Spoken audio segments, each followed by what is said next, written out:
ನಿಮಗೇನೋ ಒಂದು 85,000 ರೇಂಜಲ್ಲಿ ಒಂದು ಬೈಕ್ ಹುಡುಕ್ತಿದ್ರೆ ಇದು ಮೈಲೇಜು ಇರಬೇಕು, ಮೇಂಟೆನೆನ್ಸ್ ಕಮ್ಮಿ ಇರಬೇಕು, ಡೈಲಿ ಆಫೀಸಿಗೆ ಹೋಗಬೇಕು, ಪರ್ಫೆಕ್ಟ್ ಬೈಕ್ ಬೇಕು ಅಂತ ಹೇಳಿದ್ರೆ ಇದಾಗುತ್ತೆ ನಿಮ್ಮ ಹೀರೋ ಪ್ಯಾಷನ್ ಪ್ಲಸ್. ನಿಮಗೊಂದು ಬೆಸ್ಟ್ ಆಪ್ಷನ್ ಆಗ್ಬೋದು. ಇವತ್ತು ಈ ಬೈಕ್ನ ಕಂಪ್ಲೀಟ್ಲಿ ರಿವ್ಯೂ ನೋಡೋಣ. ಮತ್ತು ಲುಕ್ಸ್ ಹೆಂಗಿದೆ, ಮೈಲೇಜ್ ಏನೇನು ಬರುತ್ತೆ, ಇಂಜಿನ್ ಯಾವ್ದಾವ್ದಿದೆ, ಕಂಫರ್ಟ್ ಇದೆ, ಅಡ್ವಾಂಟೇಜಸ್, ಡಿಸ್ಅಡ್ವಾಂಟೇಜಸ್, ಇದೆಲ್ಲ ಪೂರ್ತಿ ವಿಡಿಯೋದಲ್ಲಿ ನೋಡೋಣ. ಸೊ ವಿಡಿಯೋ ಸ್ಕಿಪ್ ಮಾಡದೆ ನೋಡ್ತಾ ಇರಿ. ನನ್ನ ಹೆಸರು Yashas and welcome back to the Kannadiga channel. Front design ನೋಡೋದಾದ್ರೆ ನಿಮಗೆ ತುಂಬ ಪ್ರೀಮಿಯಮ್ ಆಗಿ ಫೀಲ್ ಆಗುತ್ತೆ. ಫ್ರಂಟಿಗೆ ನೋಡೋದಾದ್ರೆ ನಿಮಗೆ LED DRL ಮತ್ತು LED ಹೆಡ್ಲೈಟ್ ಬರುತ್ತೆ.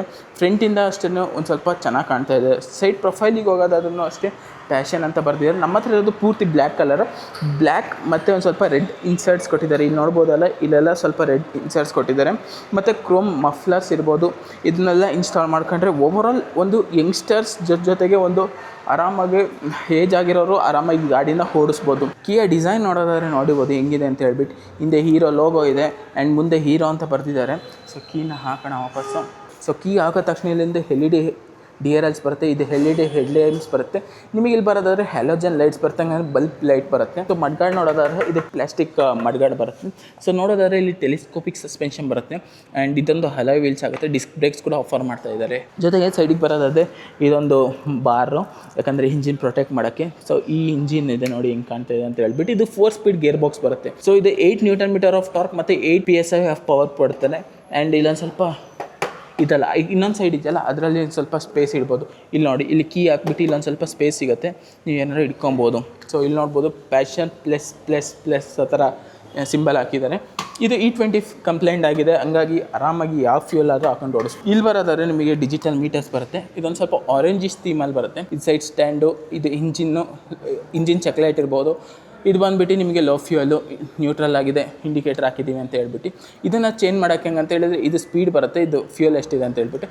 ಇದನ್ನು ಚೇಂಜ್ ಮಾಡಬೇಕಂದ್ರೆ ಇಲ್ಲಿ ಮೋಡ್ ಅಂತ ಕೊಟ್ಟಿದ್ದಾರೆ ನೋಡಿ, ಟ್ರಿಪ್ A, ಟ್ರಿಪ್ B ಮತ್ತು ಆ್ಯಾವ್ರೇಜ್ ಎಷ್ಟು ಬರ್ತಾಯಿದೆ ಅಂತ ಹೇಳ್ಬಿಟ್ಟು ಮತ್ತು ಹೊರಡೋಗೆ ಡೈರೆಕ್ಟ್ ಬರುತ್ತೆ. ಈ ಕಡೆ ಬರೋದಾದ್ರೆ ನಿಮಗೆ USB ಚಾರ್ಜಿಂಗ್ ಪೋರ್ಟ್ ಬರ್ತಾಯಿದೆ, ಕಾಣಿಸ್ತಿರ್ಬೋದು. USB ಚಾರ್ಜಿಂಗ್ ಪೋರ್ಟ್ ಬರ್ತಾಯಿದೆ. ಇದನ್ನು ಕವರ್ ಮಾಡಿದ್ದಾರೆ, ಯಾಕಂದರೆ ಯಾವುದೇ ಥರ ಮಣ್ಣು ಗಿಣ್ಣು ಹೋಗಬಾರ್ದು ಅಂತ ಹೇಳ್ಬಿಟ್ಟು. ಸೊ ಸೀಟ್ಸು ಅಷ್ಟೇ ಕಂಫರ್ಟಬಲ್ ಮತ್ತು ವೈಡಾಗೂ ಇದೆ. ಆರಾಮಾಗಿ ದಪ್ಪ ಪ್ಯಾಸೆಂಜರ್ ಇರ್ಬೋದು, ಇಲ್ಲ ಚಿಕ್ಕ ಪ್ಯಾಸೆಂಜರ್ ಇರ್ಬೋದು, ಆರಾಮಾಗಿ ಕೂತ್ಕೋಗ್ಬೋದು. ಇಲ್ಲಿ ಬರೋದಾದ್ರೆ ಸ್ಯಾರಿ ಗಾರ್ಡ್ಸ್ ಬರುತ್ತೆ. ನಿಮಗೆ ರಿಯರಲ್ಲಿ ಹೈಡ್ರಾಲಿಕ್ ಸಸ್ಪೆನ್ಷನ್ ಬರುತ್ತೆ ಆ್ಯಂಡ್ ಇದು 4 ಸ್ಟೆಪ್ ಅಡ್ಜಸ್ಟ್ ಮಾಡ್ಬೋದು. ಹಿಂದೆಯಿಂದ ನಿಮಗೆ LED ಸೆಟಪ್ ಸಿಗಲ್ಲ. ಇದು ಬಲ್ಬ್ಸ್, ಇದು ಇಂಡಿಕೇಟರ್ಸ್ಗೆ ಬಲ್ಬ್ಸ್, ಇದು ರಿಫ್ಲೆಕ್ಟರ್ ಬರುತ್ತೆ, ನಂಬರ್ ಪ್ಲೇಟ್ ಹಾಕೋಕ್ಕೆ ಜಾಗ, ಆ್ಯಂಡ್ ಮಡ್ಗಾರ್ಡ್ ಕೂಡ ಪ್ಲಾಸ್ಟಿಕ್ ಯೂಸ್ ಮಾಡಿದ್ದಾರೆ. ಸೊ ಫೀಚರ್ಸ್ ಬಗ್ಗೆ ನೋಡೋದಾದರೆ ಇದರಲ್ಲಿ ಡಿಜಿಟಲ್ ಮೀಟರ್ಸ್ ಬರುತ್ತೆ. ಇದ್ರ ಬಗ್ಗೆ ನಾನು ಬರ್ತೀನಿ ಆಮೇಲೆ. USB ಚಾರ್ಜಿಂಗ್ ಪೋರ್ಟ್ ಇದೆ, ಯುಟಿಲಿಟಿ ಬಾಕ್ಸ್ ಇದೆ, ವೈಡರ್ ಸೀಟ್ಸ್ ಇದೆ, ಸೈಡ್ ಸ್ಟ್ಯಾಂಡ್ ಕಟ್ ಆಫ್ ಇದೆ ಮತ್ತು ಲೋ ಫ್ಯೂಲ್ ಇಂಡಿಕೇಟರ್ಸ್ ಕೂಡ ಇದೆ. ಇಂಜಿನ್ ಬಗ್ಗೆ ಮಾತಾಡೋದಾದರೆ ಇದರಲ್ಲಿ 97.2 cc, ಇದು ಆಲ್ಮೋಸ್ಟ್ 8 PS ಆಫ್ ಪವರ್ ಮತ್ತು 8 Nm ಆಫ್ ಟಾರ್ಕ್ನ ಪ್ರೊಡ್ಯೂಸ್ ಮಾಡುತ್ತೆ.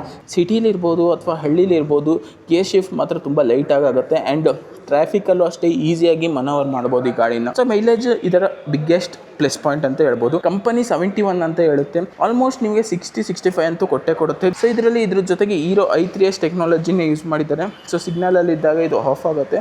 ಸೊ ಮತ್ತೆ ಎಕ್ಸ್ಲೇಟರ್ ಹೊತ್ತಾಗ ಮತ್ತೆ ಸ್ಟಾರ್ಟ್ ಆಗುತ್ತೆ ಗಾಡಿ. ಸೊ ಸಸ್ಪೆನ್ಷನ್ ಬಗ್ಗೆ ಮಾತಾಡೋದಾದ್ರೆ ಇದರಲ್ಲಿ ಸಾಫ್ಟ್ ಸಸ್ಪೆನ್ಷನ್ ಬರುತ್ತೆ ಆ್ಯಂಡ್ ಬ್ಯಾಡ್ ರೋಡ್ಸಲ್ಲೂ ಆರಾಮಾಗಿ ಗೊತ್ತಾಗ್ದಿಲ್ದಂಗೆ ಕರ್ಕೋಗುತ್ತೆ. ಆಫೀಸ್ಗೆ ಹೋಗೋದಿದ್ರೆ ಮತ್ತು ಒಂದು ವೆಯ್ಟ್ ಕಮ್ಮಿ ಇರೋ ಗಾಡಿ ಬೇಕು ನಿಮಗೆ, ಈಗೇನು ಕಲಿತಿರೋದು ಅಂತ ಹೇಳಿದ್ರೆ ಈ ಗಾಡಿ one of the best choice ಅಂತ ಹೇಳ್ಬೋದು. ಸೇಫ್ಟಿ ಬಗ್ಗೆ ಮಾತಾಡೋದಾದರೆ ಇದರಲ್ಲಿ ಫ್ರಂಟ್ ಡಿಸ್ಕ್ ಬ್ರೇಕ್ ಬರುತ್ತೆ, ಇಲ್ಲಿ ತೋರಿಸ್ತೀನಿ. ಸೊ ಫ್ರಂಟ್ ಡಿಸ್ಕ್ ಬ್ರೇಕ್ ಬರುತ್ತೆ, ನೋಡ್ಬೋದು ಇಲ್ಲಿ. ಆ್ಯಂಡ್ ಇದರಲ್ಲಿ ಫ್ರಂಟ್ ಡಿಸ್ಕ್ ಬ್ರೇಕ್ ಜೊತೆಗೆ CBS ಸಿಸ್ಟಮ್ ಯೂಸ್ ಮಾಡಿದ್ದಾರೆ, ಹಂಗಂದರೆ ಕಂಬೈನ್ಡ್ ಬ್ರೇಕ್ ಸಿಸ್ಟಮ್ ಅಂತ. ನಾವೇನಾದ್ರು ರಿಯರ್ ಬ್ರೇಕ್ ಈ ಬ್ರೇಕ್ ಹಿಡಿತೀವಿ ಅಂದ್ಕೊಳ್ಳಿ, ಆವಾಗ ಫ್ರಂಟ್ ಬ್ರೇಕು ಹೋಗ್ತಾ ಹೋಗುತ್ತೆ. ಸೊ ಸ್ವಲ್ಪ ಇದರಲ್ಲಿ ಟ್ಯೂಬ್ಲೆಸ್ ಟೈರ್ ಇರ್ಬೋದು, ಸೈಡ್ ಸ್ಟ್ಯಾಂಡ್ ಕಟ್ ಆಫ್ ಅಂತ ಹೇಳಿದ್ರೆ ನಾನೇನಾದ್ರೂ ಗಾಡಿ ಓಡಿಸ್ತಾ ಇರ್ತೀನಿ, ಸಡನ್ನಾಗಿ ಸೈಡ್ ಸ್ಟ್ಯಾಂಡ್ ಹಾಕಿದ್ರೆ ಗಾಡಿ ಆಫ್ ಆಗುತ್ತೆ. ಸೈಡ್ ಸ್ಟ್ಯಾಂಡ್ ಹಾಕೊಂಡು ತುಂಬ ಜನ ಗಾಡಿ ಓಡಿಸ್ತಿರ್ತಾರೆ, ಅವಾಗ ಗಾಡಿ ಸ್ಟಾರ್ಟೇ ಆಗಲ್ಲ. ಸೊ ಇದೆಲ್ಲ ಅಡ್ವಾಂಟೇಜಸ್ ಇದೆ. ಸೊ ಇದರ ಕರೆಕ್ಟಾಗಿ ಅಡ್ವಾಂಟೇಜಸ್ ಬಗ್ಗೆ ಮಾತಾಡೋದಾದರೆ ಇದರ ಮೈಲೇಜು ಆರಾಮ್ಸಾಗಿ 60-65 ಅಂತೂ ಕೊಡುತ್ತೆ. LED ಪ್ರೀಮಿಯಂ ಪ್ರೊಜೆಕ್ಟರ್ ಬರುತ್ತೆ, ಒಂದು ಕಂಫರ್ಟಬಲ್ ಸೀಟ್ಸ್ ಬರುತ್ತೆ. ಇರೋದು ಸರ್ವಿಸ್ ನೆಟ್ವರ್ಕ್, ನಿಮಗೆ ಇರೋದು ಹಳ್ಳಿಯಿಂದ ಹಿಡಿದು ಸಿಟಿ ತನಕ ಹೋದ್ರೂ ಆರಾಮಾಗಿ ಸಿಗುತ್ತೆ ಮತ್ತು ಲೋ ಮೇಂಟೆನೆನ್ಸ್. ಸೊ ಇದರ ಡಿಸ್ಅಡ್ವಾಂಟೇಜಸ್ ಏನು ಅಂತ ಹೇಳೋದಾದರೆ ಹೈವೇ ಪರ್ಫಾರ್ಮೆನ್ಸ್. ಹೈವೇ ಗಾಡಿ ಅಲ್ವೇ ಅಲ್ಲ ಇದು, ಯಾಕಂತ ಹೇಳಿದ್ರೆ 4 ಸ್ಪೀಡ್ ಗೇರ್ ಬಾಕ್ಸ್ ಬರುತ್ತೆ ಮತ್ತು ಬ್ಲೂಟೂತ್ ಕನೆಕ್ಟಿವಿಟಿ ಆ ಥರದ್ದು ಏನೂ ಇಲ್ಲ. ಸೊ ನಿಮಗೇನಾರು ಒಂದು 85,000 ರೂಪಾಯಿಗೆ ಒಳ್ಳೆ ಗಾಡಿ ಬೇಕು ಅಂತ ಹೇಳಿದ್ರೆ this is the bike for you ಅಂತ ಹೇಳ್ತೀನಿ. ಸೊ ಇಲ್ಲಿ ಒಂದು ಸ್ವಲ್ಪ ಸ್ಪೇಸ್ ಕೊಟ್ಟಿದ್ದಾರೆ, ಇದನ್ನು ಕೀ ಹಾಕಿ ಹಿಂಗೆ ತೆಗೆದ್ರೆ ಸೊ ಇಲ್ಲಿ ನೋಡ್ಬೋದು ನಿಮಗೆ ಟೂಲ್ ಕಿಟ್ ಇಟ್ಕೊಬೋದು. ಒಂದು ಸ್ವಲ್ಪ ಸ್ಪೇಸ್ ಇದೆ ಅಂತ ಹೇಳಿದ್ರೆ, RC ಇಲ್ಲ ಅಂತ ಹೇಳಿದ್ರೆ ನಿಮಗೆ ಪೊಲ್ಯೂಷನ್ ಸರ್ಟಿಫಿಕೇಟ್ ಇದೆಯಲ್ಲ ಅದನ್ನು ಇಟ್ಕೊಬೋದು. ಸೊ ಇದನ್ನು ವಾಪಸ್ ಹಿಂಗೆ ಹಾಕ್ಬೋದು.